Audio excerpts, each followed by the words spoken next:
Okay, so thank you all again for joining us today. We're so glad that you're here with us.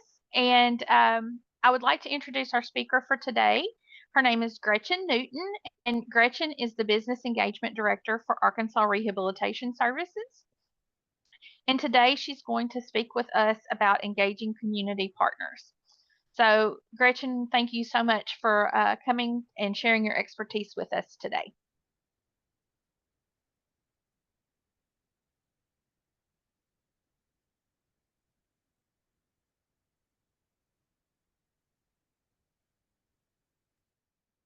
Thank you. I forgot to unmute myself, so forgive me for that. Okay, so can everyone see my screen? And can everyone hear me? Yes. Okay, good. So Marianne asked me if I would come and present today. So I'm going to just go over some, I think, simple, practical information that anyone could utilize to promote and use to promote work-based learning, but also to recruit businesses, which I believe pre-ETS and work-based learning, all of that is a super easy sell for the business community. So the first thing that we're going to start with, and I see most of you understand and know what vocational rehab services are, but I wanted to, for those who may not, I wanted to let you know that our job is just to provide services for people with disabilities and help them maintain and achieve employment and to live independent lives. And work-based learning, it's a three-part thing. It has an educational component to it. It's an educational strategy that is used with a person's technical skills, their real life work experiences, and also that education component. And the goal is to help them achieve employment. And why do we want to sell work-based learning to our community? Because it helps us produce that pipeline of capable individuals, and it also provides an inclusive culture for our businesses. So we're going to go to the next part. So why should business partner with you? Well, first of all, you are going to provide the businesses access to motivated, pre-screened individuals in the classroom setting. So in the classroom, that's where you're going to start getting these pre-screened candidates for this business. And to achieve that, you are going to get the functional job description of the businesses that the students are interested in, and you're going to go over them with them. So you make certain that they understand the expectations that business have of them when they come into the business environment, what they will be doing on that job, and also that the student truly has an interest. So that's where the pre-screening and the motivation comes in. You as the individual understand that the product, which is the student that you're selling, actually is capable and interested in doing that work-based learning. Another reason why the business should partner with you is because you have support from your school staff. So if there's an issue that happens to arise while the student is there, you have people on site or who can be on site in a matter of minutes that can help resolve issues or help even the business understand or educate them about some of the things that people with disabilities may be, how their perspective and how they're seeing things. So you're kind of that support and liaison between the business and the student. The main thing that I think makes the work-based learning such an easy sell is that it is a financial incentive for the business.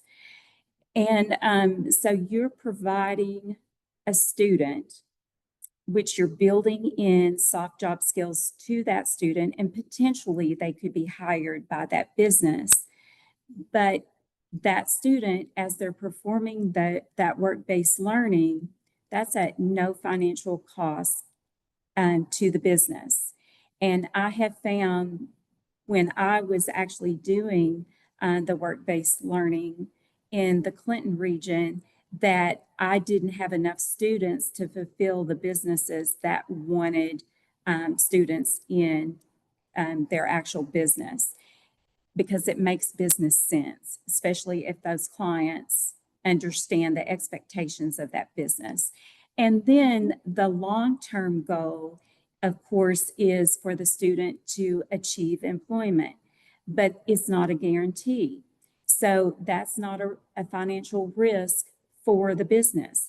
But if they did choose to keep this individual as an employee, then they would be eligible for federal tax credits up to $9,600, which most businesses, especially in rural areas of the state, mom and pop businesses will definitely be interested in that. And then the last thing, it's going to create a positive outlook on that business in the community. In our disability and etiquette training that we do, we have a data that came through the DARS community, which is Disability on the Aging Rehabilitation Services in the Commonwealth of Virginia. And they say that 87% of the population choose to do business with people who hire people with disabilities.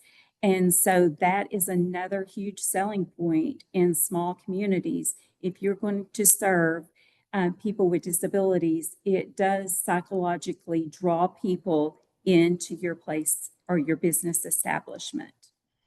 And then what are the steps for recruiting businesses? So these are fun things to do. You just identify who your prospective employers are. And how do you do that? You do that is all based on the students. So the students in your school, what their career choice or their area of interest, those are the business partners that you are going to identify that you want to recruit into your work-based learning program. And then once you have that identification down, you're going to educate and inform those businesses. So it's a two-part of education and informing. You're going to educate and inform your students on the expectation of those businesses in their work-based learning positions that they would have. And also, you will have a session where you educate and inform the businesses about all about work-based learning, the expectations, and how many clients or students that you have that are interested in their fields. And then you're going to do everything you can to build relationship. If you are the lucky person, and I call it lucky because I enjoy this, that is going to be the spokesperson for the work-based learning in the business community, you are going to take every opportunity that you can to build that relationship. That can be at basketball games, at football games. It can be at community service. I know in our rural community, we had a pet day where there was a free grooming, and we talked to businesses that came in, and some of them brought their pets. We talked to them about our work-based learning opportunities. You do it in your church services. Everywhere you go, you're a billboard to building those relationships with those businesses within the community. And then you go, well, I've got that down, but I have these employers and my students are super interested in this certain business, but they have some concerns about bringing our students in. And so all you're going to do is you're going to very calmly tell them the benefits about having work-based learning. They're going to be supervised. Um, we actually will make certain that they understand the expectations before they come into your business, that they are staying on task, whatever that task is. They understand that. And if there are issues, our job coaches or mentors or paraprofessionals, whoever the school chooses to go in with the students, will have supervision. And once they have reached a certain point, the supervision will start backing off. And there hopefully will come a point where the supervision is not needed unless something arises. And then you're only a few minutes away to come in and to take care of whatever situation is at hand. The other thing is, because you are going to have your students, you're going to give them the knowledge that they need on what that functional job description is. And maybe you've even given them some experiences in the classroom on what that would look like.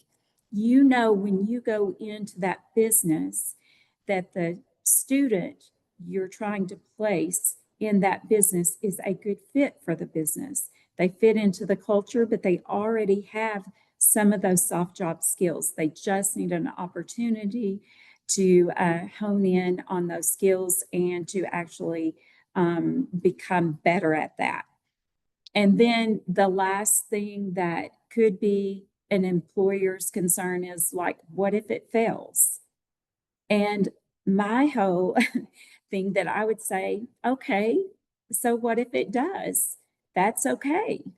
There are going to be times that it will fail, but we have provided a service to you at no cost.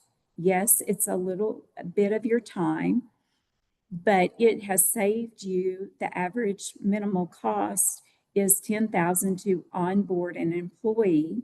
So we've saved you that money, and you have instilled soft job skills into people in the community, and there really is no failure. So everything that work-based learning is a positive. It's a positive for the business, it's a positive for the community, and it's a positive for your students. Okay, and then what's another excellent way to sell what you're going to be doing? It is success stories. You give real life examples of successful placements that you or other schools have done. And if your school is kind of new at it, use another school and their testimonial. Make sure you have the employer giving a piece of that testimonial, and also the participants. And I'm going to share just something that happened with me the other day very quickly. We were up in Clinton visiting my parents, and we went out to eat in the Mexican restaurant, and I ran into one of my students who went through the work-based learning and is employed in the Clinton School District. She has been successfully employed for over 6 years. And when I went up to her table, her parents stood up and hugged me and thanked me for the opportunity that was given to their child. And this person, I'm going to use the word stubborn because she is a little stubborn.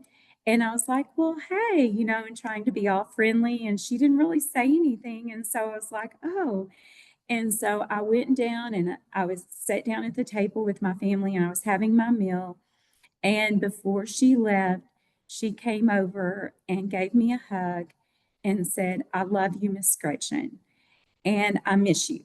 And then ran out the door just that quickly.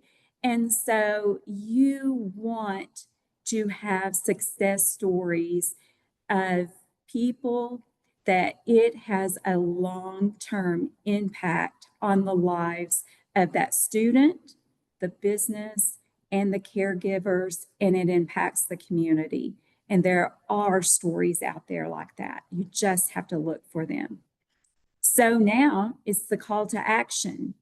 You may go, well, you've explained all of that, but I'm still a little fuzzy on everything that I need to do, or this is just not my cup of tea.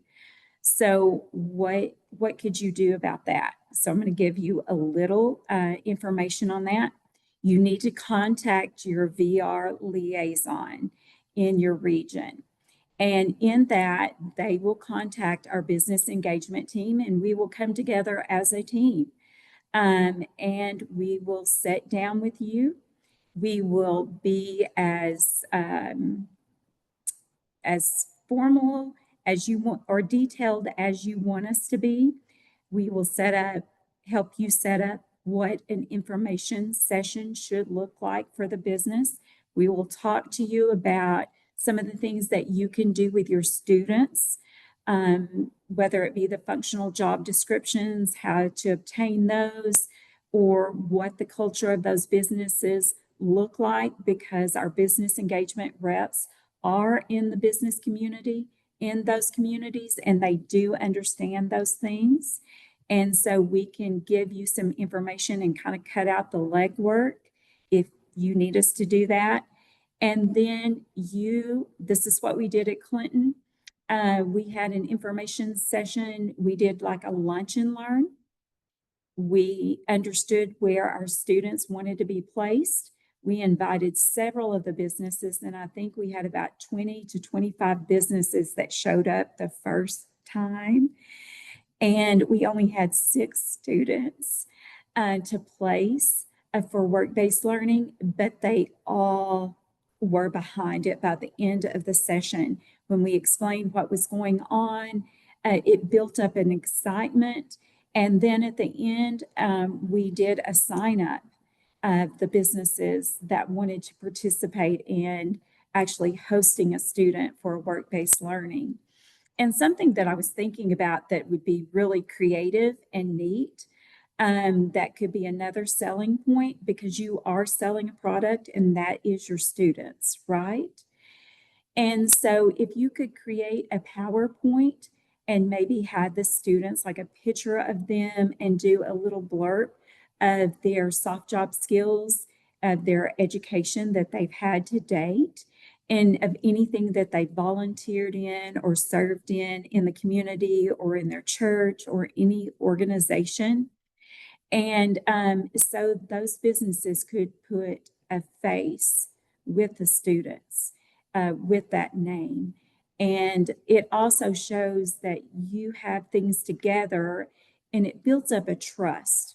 So when you go to that business and you say, I have this student, and you give their name and what they can do, because you have had a detailed information session and you have built these relationships and you have worked with your students, it builds up a trust that they will want to sign up and host those.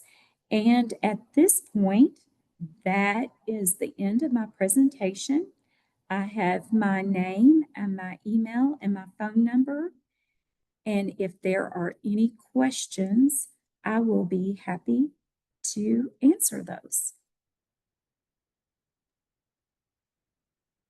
Gretchen, can you put your email in the chat box just in case somebody didn't have a chance to write it down?